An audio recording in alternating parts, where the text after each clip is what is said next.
Hello, can you please introduce yourself?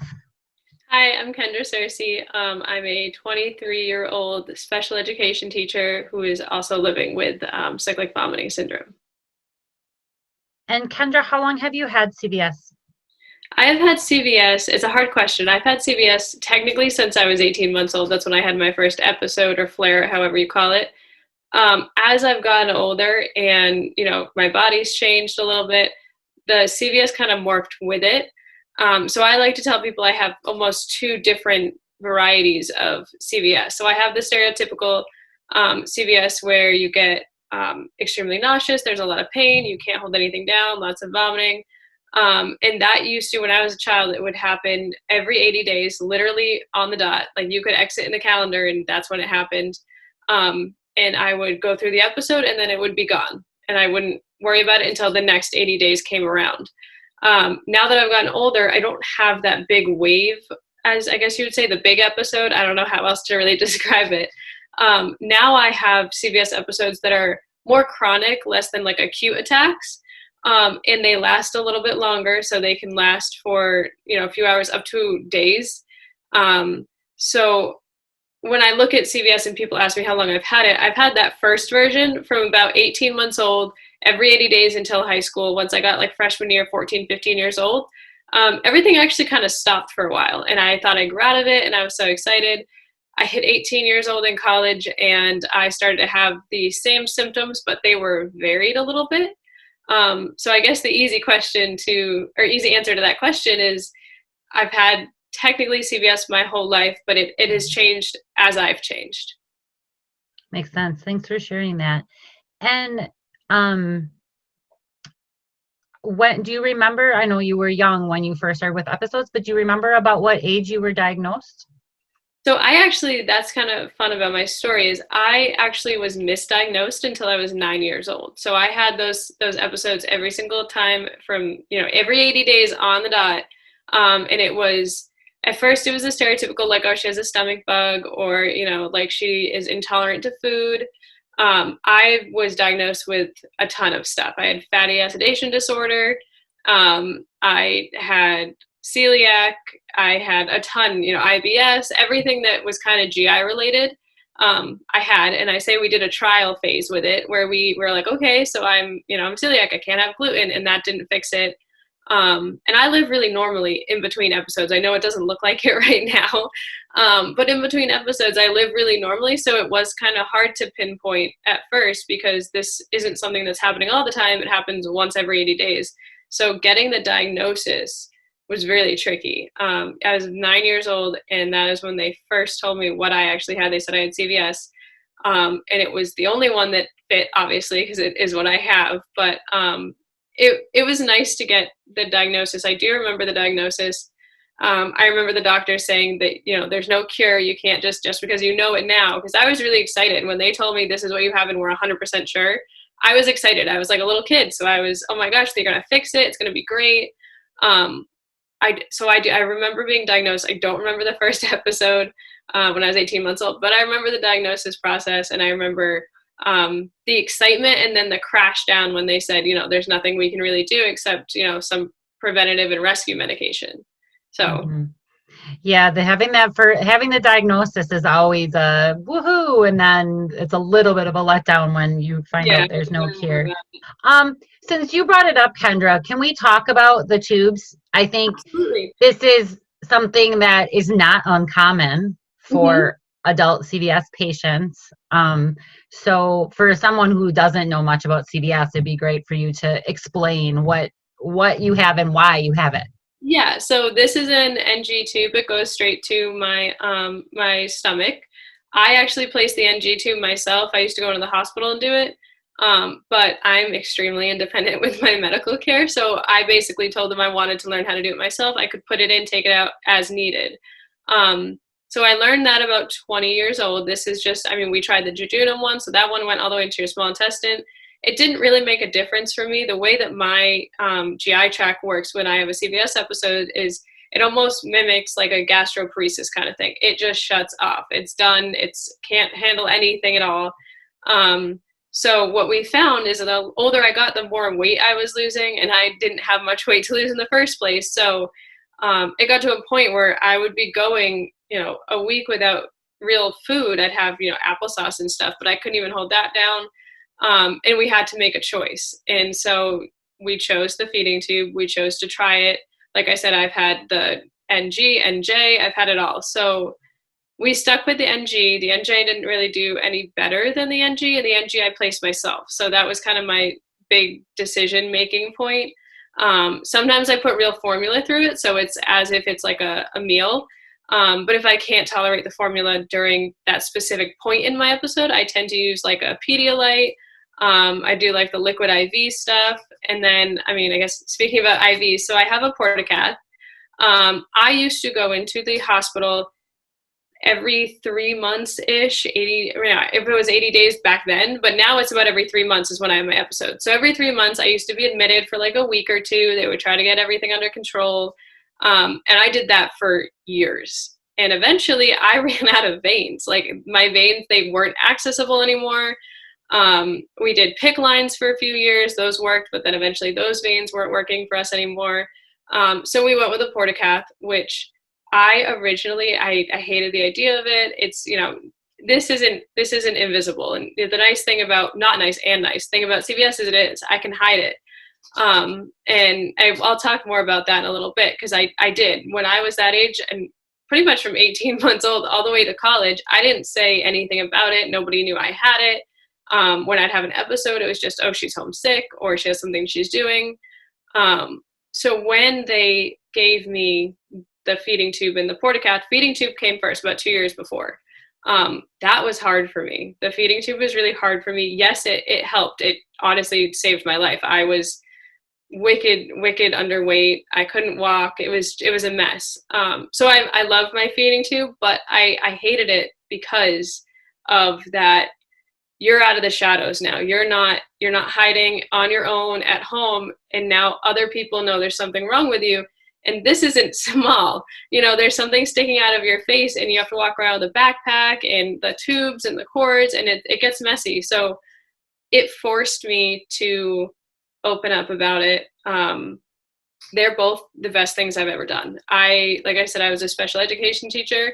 And I can do that. I can actually go to work, and, today my students are remotely. So that's even better, because I sat in my desk today and I hooked up, and I had an IV behind me with the feeding tube formula, and I was fine. Whereas normally I would be in the hospital. And since getting the portacath, I've been able to actually do all my IV treatment at home. I do all my IV medication at home. We access it at home. We flush it at home. So my care really went from being stuck in a hospital for 2 weeks to me doing it on my own, which is scary. It's scary, especially with a portacath, because they are such a high risk of infection and sepsis, and that obviously is not good. But the ability that they gave me to live without being tied down as much by CVS is incredible. So, definitely if anybody's on the fence about it, I would do it. Yeah, you're not going to look as like normal or invisible as you were before, but you'll be able to do things, and, you'll be safer. I'm not saying I'm at a good weight right now. I'm still pretty underweight, but I've been able to maintain a steady, very slow, but very steady incline. So yeah, definitely. I love my tubes. I hate them and I love them at the same time. So Well, if it helps you live a normal life, I think that's so key for so many CVS patients. And I'm sure it's somewhat freeing to be able to do a lot of it yourself instead of having to go in to do it. I can absolutely understand that. What ages of kids do you work with? So my students in my career actually play a huge part in my medical journey, is what I like to call it. So my students are 4th and 5th grade. They're special education, but not in an autistic, or actually I have some autistic, but not in like that kind of way where you think stereotypical Down syndrome. My students are trauma and emotionally impaired students. So they've all faced some type of extreme trauma. They have a lot of mental health issues. They go through things that the average student doesn't, and it changes how they learn and how they function in society. So it is my job to educate them, but I also teach social skills, all types of social emotional learning. I've always wanted to be a teacher. I never wanted that population because they hit home sometimes. They have a lot to go through. They have big obstacles. They have trauma and, all these things that nobody can see. They look like normal kids, yet at the end of the day, they're not, and they need a little extra, rather than having the gen ed room, they need that separate classroom where we can work on that and, heal and do therapy and all that with them. I decided that I was going to go into that classroom and give it a try. I was going to school for special ed, but not that type of special ed. I decided about my senior year of college, when I actually, funny enough, I got a service dog because I also have seizures, and all kinds of, migraines and vertigo, and I fall a lot, and, I try to work, but it's hard when you have seizures with no warning. So I got a service dog, and when I was getting the service dog, they asked me if I needed him trained for the other two programs. So he was trained diabetes alert, and he was trained the seizure alert, because I'm not diabetic. I have hypoglycemia with all the GI issues. So he was trained for me fully. And then they asked if I wanted him to have any experience with PTSD or special needs. And I said yes. So I waited an extra 3 months so he could get trained for them. And I was subbing in one of those classrooms that I have now. We call it an emotionally impaired classroom. So I was subbing in the EI room. And Chase, who's my service dog, took to the kids so well. I mean, it was crazy to watch the difference he can make with not just me, because he's like my tubes. I wish I didn't have to have a service dog, but he's absolutely changed my life. I was watching him do that with the students, and quickly I had to obviously follow. Whenever Chase goes, I go with him. And being able to process with them and listening to what they're going through is so similar to what, we go to. They felt alone. They felt scared. They didn't know what to do. There wasn't a lot of answers. And I connected with them, and I absolutely fell in love with them. And I realized that I can use the obstacles in my life and the things that I go through and I've learned to give it to them and to work with them. And they get that. They know that, there's something else about me besides the fact that I have tubes in my face and in my chest. They get that I understand. And it's not the same type of understanding, but at the end of the day, we all have to heal in our own way. So even if I did have the same trauma as one of my students, we're going to process it differently. So being able to really reach them and understand what they feel and what they're going through has been incredible. So I love my job. I love my students. I could talk about them for hours. So that sounds like amazing work, though. And I'm glad it sounds like you kind of found your niche and able to use your experiences. So that's awesome. If you could get rid of one CVS symptom, what would it be? That's a hard question. And I thought a lot about this one. For me, I would actually get rid of, if I could, the vertigo. So I get crazy vertigo with my CVS, and I know not everybody does. But for me, the vertigo is really it's like the warning sign. I get the vertigo and I know I'm going to be in an episode soon. So if I could, and sometimes I like to think that the vertigo, or I do think that it does trigger the CVS. So when I start having the vertigo and everything starts spinning, that's what makes me vomit. And that's what makes me, like nauseous and all the dizzy and all that stuff.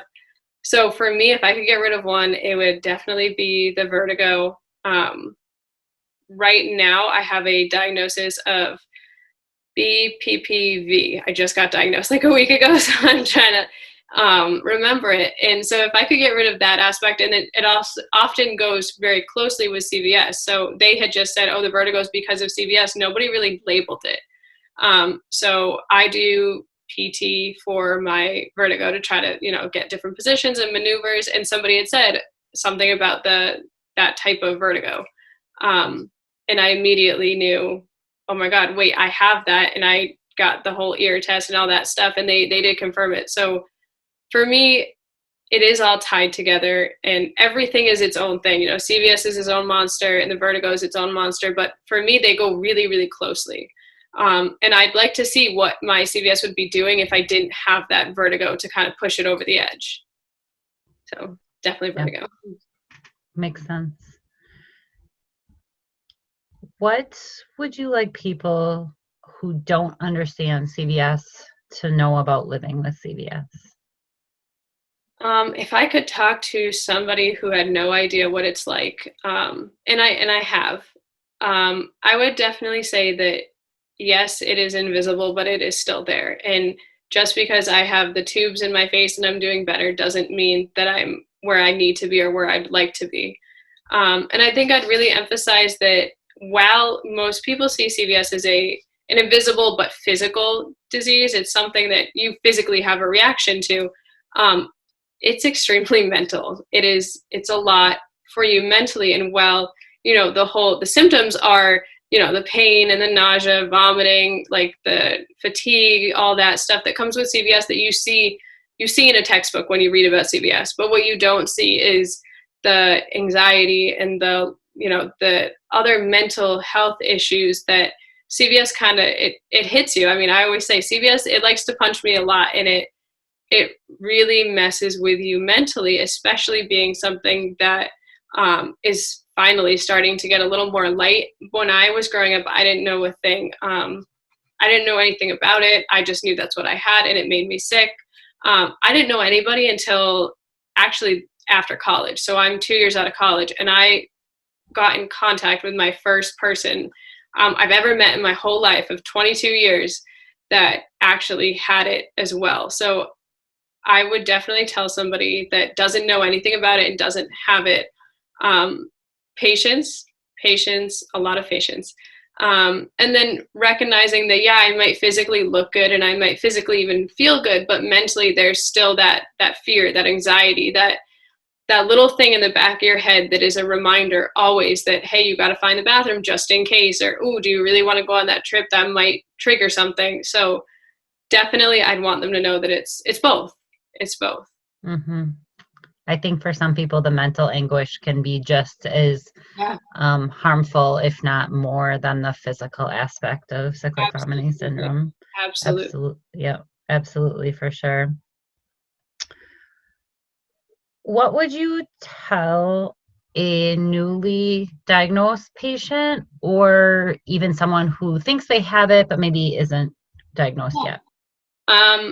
Me being the teacher that I am and working with the students I work with, I would definitely, sit them down and I'd be real with them. I'd say, listen, this is going to be hard. It's not going to be a straight and narrow path.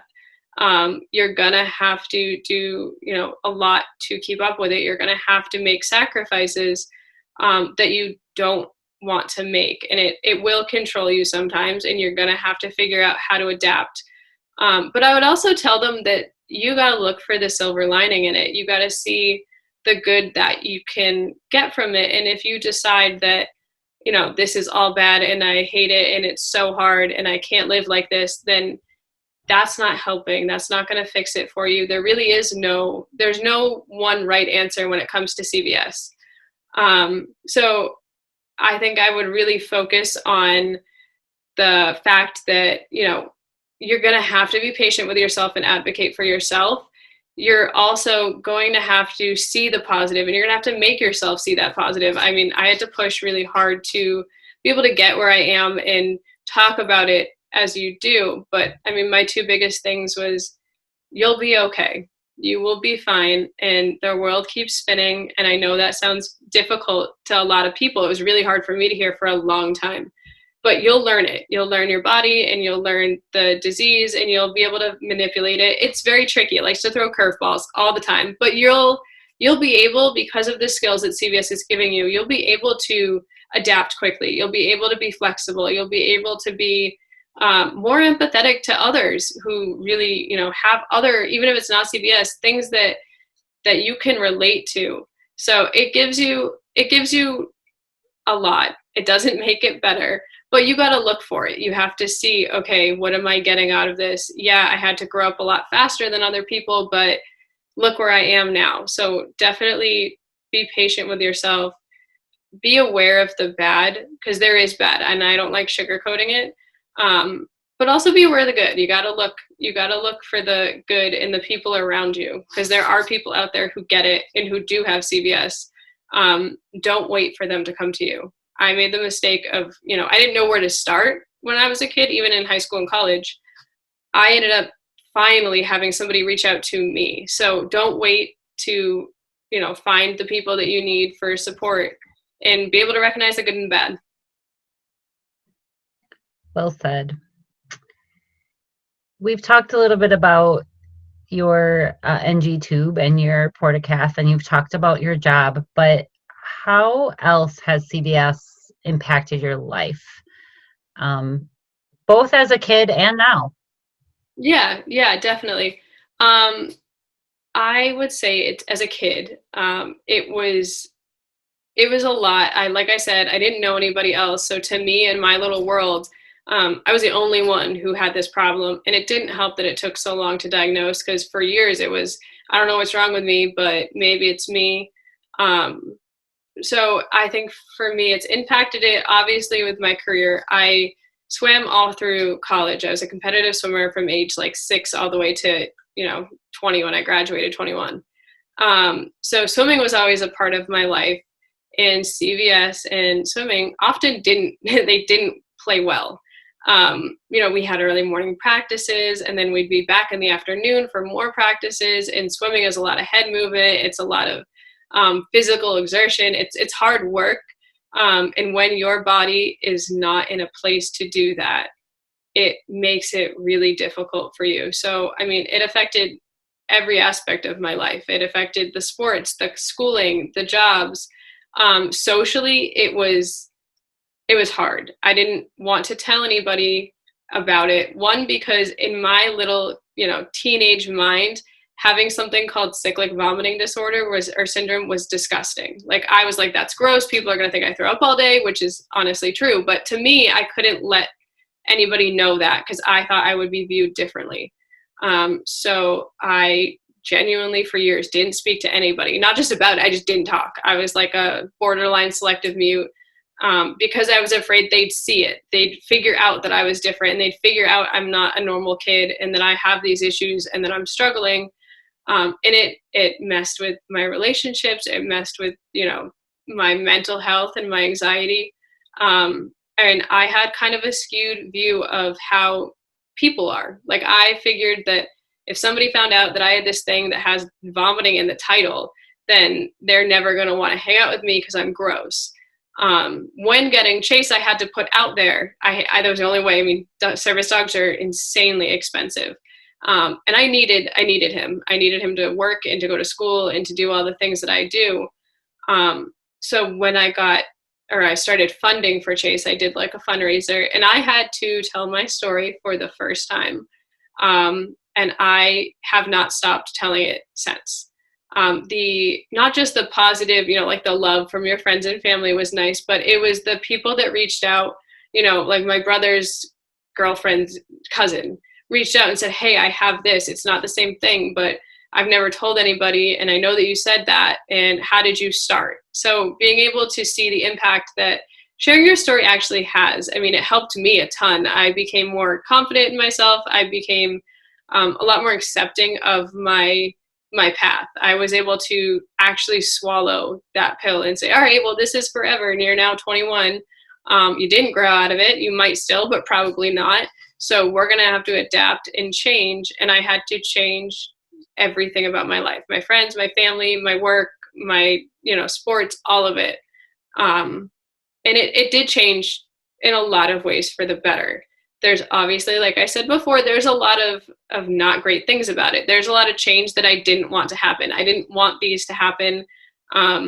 I didn't want to miss, like a big dance or a game or whatever I was going to. I wanted to be in control, and CVS likes to take that right away from you. So for me, it was a lot of impacting. Socially has been probably the biggest one. And just for my own mental health, it impacts that. a ton. And it's something I'm still working on, and that's okay. It's not a sprint. The whole thing is a marathon that you're going to have to pace and be, gentle with yourself. And I had to learn a lot of skills that most people at 21 years old are not learning. So definitely, I mean, it impacted, like I said before, good and bad ways. Mm-hmm. And thank you so much for sharing your story. It does take a lot of courage to share it, for sure. Did CVSA help you? And if so, how? Yes. So when I found CVSA, I was, like I said, I was in college. I had never even met anybody or heard of anybody who had it. So being able to find CVSA, and then I was reading all of the stories that everybody was, writing about, the blogs, the events. It actually made me feel like I had a place in the medical world. And not that I wanted a place in the medical world. I mean, again, I'm a teacher, so I had no interest in that. But it made me feel validated. For once in my life, somebody said, I get it. That happens to me too. And for me to hear that at 21 years old, after my entire life, never knowing what other people felt or if other people felt like it. And with CVS, it's hard to describe sometimes. My parents always tell me, you didn't really describe it very well, like you tried, but I was also a kid. So being able to see people who said, it took me this many years to get diagnosed. It's not just you. It's hard to get a diagnosis. It's hard to talk about it. Everything about it is really tricky. So being able to see that other people were there and reading, the little success stories and watching the different events and all that, the conferences, like that to me was definitely a stepping stone in a way where I got to see other people sharing their stories and I saw how that helped them. So I decided to start sharing my own. And I'm connected now with people who have CVS. I have some really awesome friends from all over the world who have CVS, and I didn't realize that one website could do that. So I think that's definitely the biggest way it's impacted me. That's awesome. That's really awesome. And it's amazing that even though you've never met these people, I'm sure you consider them to be pretty good friends just because they totally understand what you're going through. Absolutely. I had one of my friends invite me to her wedding. So, and I've never met her in person. So it's pretty cool. You make connections with people that are extremely deep, but in a different way than, my best friend just at school. Having somebody tell you that I get it and I know how that feels, or even telling their story and you're reading it and you're going, oh my God, that's me. That's literally me. She's me. So being able to reach out and say, hey, what the heck? Like, how did I never see you before? I want to talk to you about it. I want to learn more. And you make deep connections when somebody understands something that you're going through that changes everything and that really affects your day-to-day living and quality of life. When somebody says, yeah, me too, I don't even know how to describe it. Yeah. That's really cool. What one word would you use to describe CVS? So the way I describe CVS is, and I guess this is kind of too, it's a journey. So we could say journey would be my one word. So a journey is something that you take and it's typically long, and there are good and bad during that journey. And with CVS, my journey has had all kinds of obstacles, all kinds of hurdles I had to jump through, but it's also had friends and other people wanting to learn more, and it's had awareness, and it's had, like not being able to go to school because I'm in the hospital and not being able to eat the right way. Not being able to drink when you're of age and all your friends are drinking and going out and hanging out on the weekend. So that part of the journey is hard, but no journey is smooth. And that is something CVS is not. It is not smooth, but I'm still moving forward with my journey. Every day is a next chapter and the next page in the journey. And you do direct where that journey takes you, but in a lot of ways you don't. So if I could describe CVS in one word, it would be, it's a journey, and you just have to keep going along with it. It's a great description. Kendra, is there anything else that you want to share with everyone? I actually don't think so. Yeah. Just make sure you're advocating for yourself. Take it one day at a time, take it 1 hour at a time if you have to. But at the end of the day, you're going to be okay.